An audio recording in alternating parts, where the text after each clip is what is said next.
El Evangelio moderno. Breve análisis en comparación con el Evangelio verdadero. A través del estudio de las Escrituras nos hemos dado cuenta de que el Evangelio que se predica en la mayoría de las iglesias de la actualidad no concuerda con lo que enseñó nuestro Señor cuando vino a esta tierra, ya que solo se han tomado partes de la Biblia para fundamentar su mensaje y hacer un cristianismo más cómodo y fácil a la carne. Durante años se ha predicado que se debe aceptar a Cristo en el corazón, tomando versículos del llamado Camino de Romanos, la mayoría de ellos fuera de contexto, que nos llevan a vivir y a creer un evangelio ablandado que nos lleva a una nueva vida pero arrastrando algunas cosas del viejo hombre. El pasaje central de este evangelio es Romanos 10, 9 al 10, 13 que si confesares con tu boca que Jesús es el Señor, y creyeres en tu corazón que Dios le levantó de los muertos, serás salvo. Porque con el corazón se cree para justicia, pero con la boca se confiesa para salvación. Versículo 13, porque todo aquel que invocare el nombre del Señor, será salvo. En este pasaje dice que si confesamos que Jesús es el Señor y lo creyeras en tu corazón, serás salvo, y que solo hace falta invocar el nombre de Señor para ser salvo.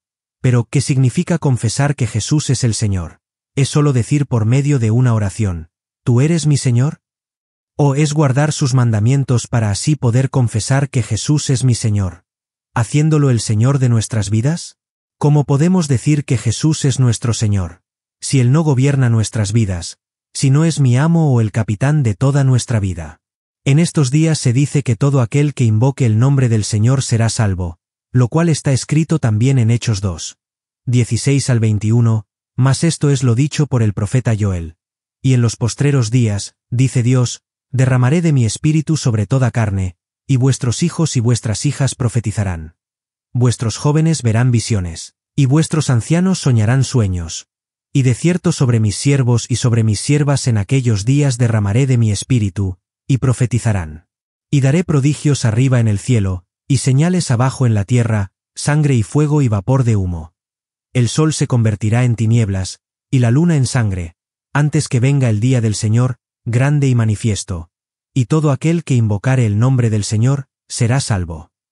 Y dice claramente en el versículo 18, que esta promesa sería para sus siervos y sus siervas, gente que sirve a su Señor, a ellos sería derramado el Espíritu Santo y todo aquel que invocara el nombre del Señor sería salvo, de esta perversa generación, del pecado, de una vida impía, es decir, será libertado de la maldad. Ahora más adelante en el versículo 38 Pedro les dijo, arrepentíos, y bautícese cada uno de vosotros en el nombre de Jesucristo para perdón de los pecados, y recibiréis el don del Espíritu Santo. Vemos al apóstol Pedro diciéndoles, arrepentíos, y bautícese cada uno de vosotros en el nombre de Jesucristo. ¿Por qué no les dice que acepten al Señor Jesús en sus corazones para ser salvos? ¿Por qué los llama al arrepentimiento, si lo único que debían hacer era invocar su nombre? Porque la suma de su palabra es verdad y porque el mensaje que Jesús predicó no fue el solo aceptarle. Jesús nunca llamó a las multitudes a aceptarle, ¿o sí? No, el mensaje de Jesús fue el arrepentimiento y el llamado a tomar la cruz. El mismo Señor Jesús dice en Mateo 7, 21 no todo el que me dice, Señor, Señor, entrará en el reino de los cielos, sino el que hace la voluntad de mi Padre que está en los cielos.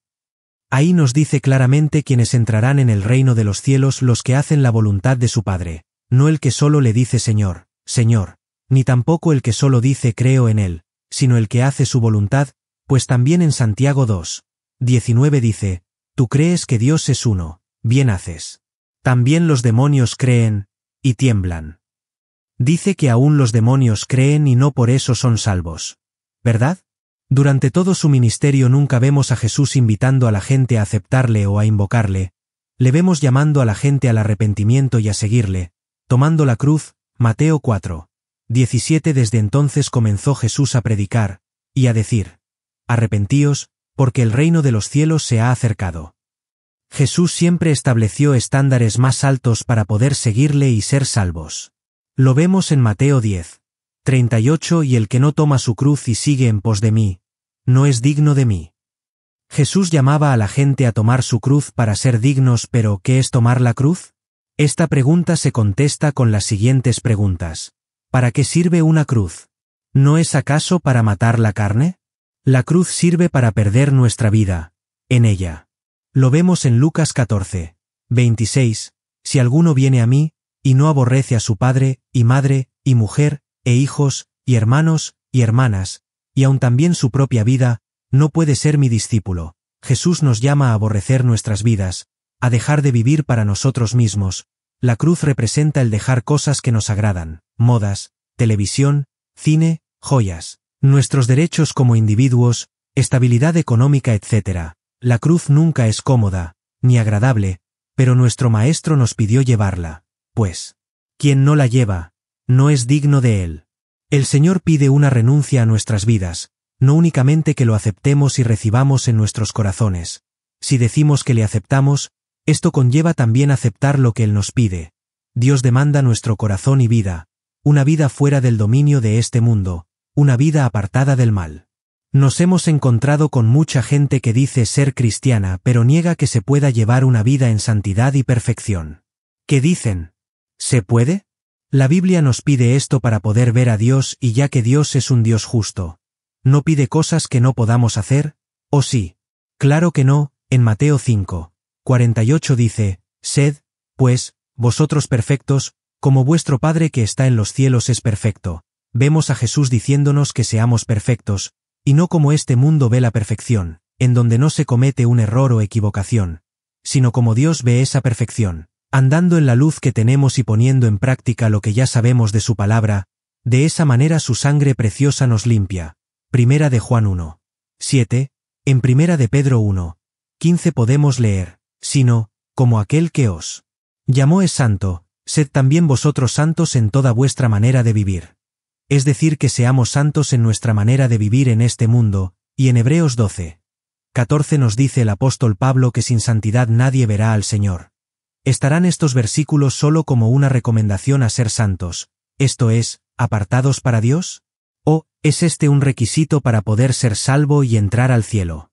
Ya que el Señor nos dice en Juan 8, 34 al 36, que el que hace pecado es esclavo del pecado y no es libre, pero que si el Hijo, o sea Jesús, nos libertare seremos verdaderamente libres. ¿Libres de qué? ¿No es acaso del pecado? En Primera de Juan 3, 5, nos dice que el que peca no le conoce, pues el que es nacido de Dios, no practica el pecado. Se podrá ser un cristiano verdadero si vivimos pecando. No decimos que en la vida cristiana no exista el pecado, pues vemos a personajes de la Biblia que fueron conforme el corazón de Dios y aún así llegaron a pecar. Pero en todos ellos fue la excepción y no la regla, siendo por descuido u omisión. A eso nos referimos con esforzarnos, no a ganarnos la salvación, sino a vivir a diario en lucha irrevocable y sin rendición al pecado, caminando por la senda angosta que lleva a la vida. En el cristianismo que se predica hoy en día eso no es tomado en cuenta. Toman versículos como Primera de Juan 2, 1 donde dice, «Hijitos míos, estas cosas os escribo para que no pequéis. Y si alguno hubiere pecado, abogado tenemos para con el Padre, a Jesucristo el justo». Dice claramente abogado. ¿Cada cuándo se ocupa un abogado? Diario. No es cada que se tiene un problema. Es decir, de vez en cuando, dice abogado, no niñera para estarnos levantando cada que caemos. Además, la idea de un abogado para con el Padre se ha distorsionado y se piensa que Jesús aboga por nosotros apaciguando al Padre que está airado contra nosotros y que quiere castigarnos a como de lugar. Sin embargo, esa idea no concordaría con la Trinidad. Cristo aboga por nosotros junto con el Padre en contra del acusador, Apocalipsis 12, 10. También dicen en Primera de Juan 1, 9 si confesamos nuestros pecados, Él es fiel y justo para perdonar nuestros pecados, y limpiarnos de toda maldad. ¿Será que el que peca todos los días está realmente arrepentido de ofender a Dios y será justo que se le perdone cada que lo hace? Es como si un niño arrojara una piedra por tu ventana y la estrella, viene llorando pidiendo que le perdones, decides hacerlo, el niño se limpia las lágrimas y se va. A los 2 minutos escuchas de nuevo otro golpe en la ventana, el mismo niño llorando pidiendo perdón, y le dices, «Está bien pero no lo vuelvas a hacer». A los 10 minutos otro ruido, ¿no puede ser el mismo niño? Sí, el de nuevo pidiendo perdón. ¿Está ese niño arrepentido de estrellar tu ventana? No, porque lo sigue haciendo. Asimismo es con el ser humano y el cristianismo moderno, se dicen ser salvos o cristianos, pero viven en constante rebelión contra Dios, solo que la única diferencia es que piden perdón todos los días. Este es el resultado del Evangelio de acepta a Cristo. Gente que sigue pecando pero pidiendo perdón todos los días. Aun cuando en Hebreos 10:26 dice, porque si pecáremos voluntariamente después de haber recibido el conocimiento de la verdad, ya no queda más sacrificio por los pecados.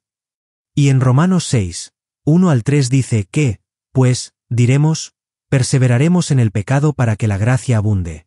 En ninguna manera. Porque los que hemos muerto al pecado, ¿cómo viviremos aún en él? Permanecemos en Cristo obedeciéndole, no solo aceptándole. Confesamos a Jesús por medio de nuestras vidas, entregadas a Él, no diciendo, solo con palabras, que creemos en Él. Es imposible amar al Señor sin obedecerlo. Jesucristo sencillamente dijo estas palabras: el que tiene mis mandamientos, y los guarda, ese es el que me ama. Si guardan mis mandamientos permanecerán en mi amor, porque ustedes son mis amigos y hacen los que yo les mando. Juan 14:21 y 15, 10:14. Y él mismo será mi salvación, porque no entrará en su presencia el impío. Job 13:16. Escrito por Pedro Santos y Marisol Jiménez.